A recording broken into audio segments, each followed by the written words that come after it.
assistante va rentrer sur scène. Numéro 4, on a besoin d'un gros plan sur elle, directement. Ok, ça va, je m'en occupe.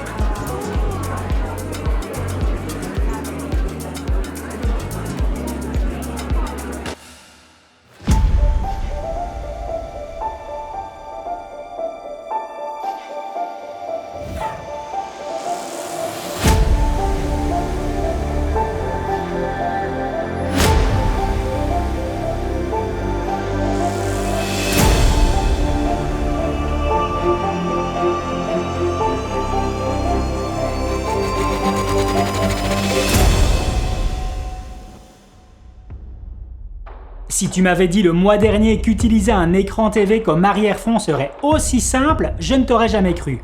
Alors autant en faire une vidéo pour t'expliquer comment ça fonctionne. C'est parti! L'un des conseils qui est souvent recommandé par rapport à notre passion de vidéaste, c'est de sortir de notre zone de confort en essayant de nouvelles choses. Cela permet de s'améliorer, de mieux comprendre son matériel, mais aussi d'ajouter une nouvelle corde à son arc pour ainsi avoir de nouveaux clients. Cela fait un petit temps que j'avais en tête de vouloir essayer d'utiliser un écran de TV comme arrière-fond, tout en étant certain que ça allait donner un résultat foireux. Je dis foireux car je sais que j'allais tester ça dans mon salon, dans lequel ce n'est pas vraiment possible d'avoir un noir complet, et en plus étant tout seul pour ce test, je n'ai pas voulu me lancer dans un setup trop lourd ou complexe à mettre en place et à régler. Je vais commencer par t'expliquer le plan Packshot mettant en valeur mon Canon R6 équipé de l'optique ciné Tokina. Je n'ai utilisé que 3 sources de lumière et des sources qui sont très loin d'être puissantes. La principale étant la Nanlite Forza 60B équipée d'un projecteur permettant de booster sa puissance via l'élément optique présent dans le projecteur ainsi que de mieux diriger le flux de lumière. Après quelques essais, j'ai fixé celle-ci sur 100% de puissance avec un réglage à 5600 degrés Kelvin que j'ai fait passer à travers un cadre de diffusion afin d'avoir une lumière moins dure. J'ai aussi ajouté une gélatine rosée devant le projecteur afin d'avoir un meilleur raccord par rapport à l'arrière-fond présent sur la TV. L'arrière-fond provient simplement de YouTube et des centaines y sont proposées. Les deux autres sources sont similaires car il s'agit de petits tubes LED de chez Nanlite avec les pavotubes 6C dont l'un disposait d'un grid nid d'abeille afin de mieux diriger la lumière sur le côté gauche du boîtier. Toujours pour être mieux raccord avec l'arrière-fond présent sur l'écran, j'ai réglé ce pavotube 6C sur une lumière bleutée à 50% de puissance. L'autre pavotube 6C était quant à lui sur un réglage de 5600 degrés Kelvin, aussi à 50% de puissance et positionné devant sans pour autant rentrer dans le champ de mon image. Comme je dispose d'un plateau tournant, j'ai fait quelques tests avec celui-ci en action, mais voulant filmer avec l'objectif Viltrox 85 mm ouvert à f1.8, la faible profondeur de champ se prêtait mieux pour un objet en position fixe. Avec juste 60 cm entre le Canon R6 et l'écran, je devais obligatoirement disposer d'un objectif à grande ouverture pour garder un résultat plaisant. Un peu d'étalonnage en plus de la conversion Rec 709 afin d'avoir un résultat riche en saturation tout en gardant un sentiment de volume à travers l'image et le tour était joué. Et je vais pas te cacher que pour un setup lumière aussi simple et surtout abordable au niveau du prix, eh bien je suis super fan du rendu. Au point que je vais certainement refaire cela pour d'autres packshots de vidéos YouTube, mais aussi pour des projets clients ayant un faible budget. Ce serait peut-être même intéressant d'intégrer ce genre d'exemple à mon site internet pour d'éventuels futurs clients. Comme je dis toujours, quand quelque chose est bien, autant le montrer. Et d'ailleurs, laisse-moi te parler du sponsor qui rend cette vidéo possible avec Zairo. Zairo est un créateur de site internet qui va te permettre d'héberger et montrer ton contenu, voire même de le vendre via une boutique en ligne.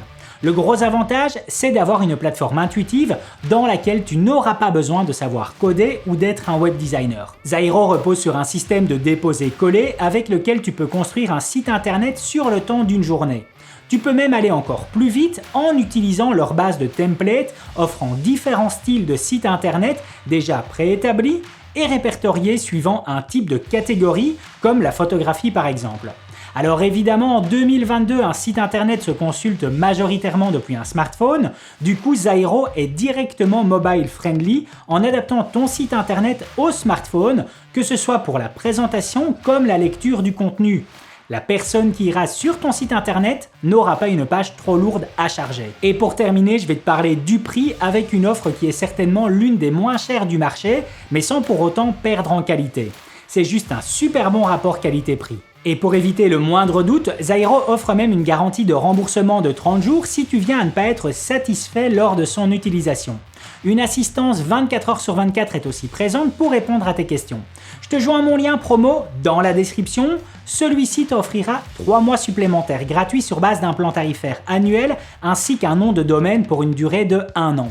Donc, merci à Zyro pour le sponsor.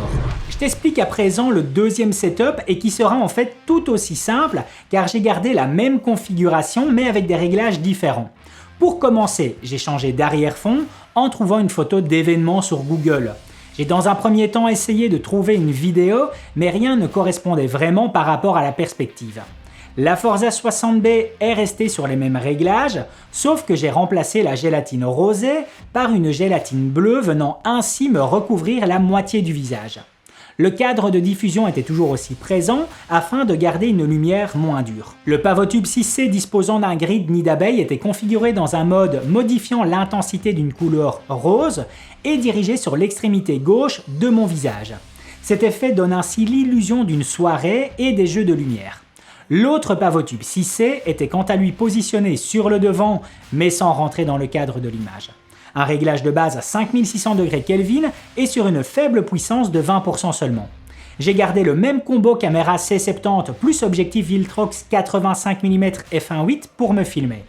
Même si j'ai dégradé l'audio en post-production, j'ai quand même utilisé mon micro Rode Mic Pro Plus et branché au Zoom H1 pour enregistrer ma petite phrase face caméra. Pour la partie post-production, j'ai effectué un petit étalonnage en plus de la conversion Rec 709 ainsi que des effets très légers mais pouvant aider à augmenter l'illusion d'être en soirée. J'ai par exemple utilisé l'effet de rayons lumineux afin de donner un léger mouvement de lumière sur cet arrière-fond fixe. J'ai aussi ajouté un faux mouvement de caméra, toujours très léger mais pourtant présent. Je te cache pas que ce deuxième setup pourrait vraiment être amélioré et même si je dispose du matériel pour le faire, il me manque le principal, une deuxième paire de bras ou en tout cas un modèle pour y arriver. Être au four et au moulin pour ce genre d'exercice, c'est vraiment très compliqué ainsi qu'énergivore car ce sont des allers-retours constants devant et derrière la caméra. Après, c'est ce qui permet d'être encore meilleur dès que l'on se retrouve en équipe. Si tu viens à te demander la taille de l'écran, il s'agit d'un 65 pouces, mais même un 50 pouces aurait donné un rendu similaire. De nouveau, je suis vraiment épaté par ce qui est possible de faire avec un écran comme arrière-fond et surtout avec des lumières accessibles à tous. Si tu disposes de ce genre de setup, tu dois absolument l'essayer car tu risques fortement de t'éclater tout en proposant peut-être un nouveau service à ta clientèle. Me concernant, tu risques de voir plus souvent le setup Packshot que je trouve tout simplement génial à utiliser. N'hésite pas à me partager ton avis comme ton expérience en commentaire car je suis vraiment curieux de te lire. Voilà, c'en est terminé pour aujourd'hui. Si la vidéo t'a plu, n'hésite pas à mettre un gros pouce bleu, ça me fait super plaisir. Et puis à t'abonner pour être tenu au courant des prochaines sorties. À plus!